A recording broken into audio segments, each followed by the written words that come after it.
అధ్యక్ష మూడో బడ్జెట్ ఎల్లుండి 20 తారీఖు ప్రవేశపెట్టబోతా ఉన్నారు. ఇక మిగిలింది ఒకటే ఒక్క పూర్తి బడ్జెట్ అధ్యక్ష. లాస్ట్ ఎన్నికల సంవత్సరం బడ్జెట్ అది ఎట్లాగూ లెక్కలోకి రాదు.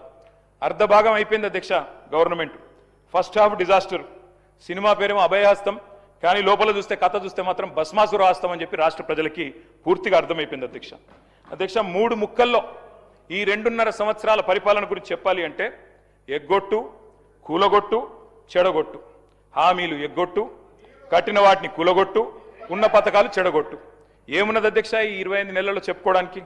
బాకీలు, బకాయిలు, డైవర్షన్లు, కమిషన్లు, బుల్డోజర్ల చప్పుళ్ళు, బూతుల మూతలు, ఆల్ టైమ్ రికార్డు అప్పులు, క్యూ లైన్లలో చెప్పులు, 420 హామీల ఎగనామాలు, 3.5 కోట్ల మందికి పంగనామాలు, నోటిఫికేషన్లు నిల్లు, లూటిఫికేషన్లు ఫుల్లు, చెక్ డ్యాంల పేల్చివేత, అడుగడుగున అణిచివేత, క్రెడిట్ శౌర్యం, భూముల బేరం, స్కాముల కలకల, స్కీముల వెలవెల, రైతన్నలకు బేడీలు, నిరుద్యోగులపై లాఠీలు,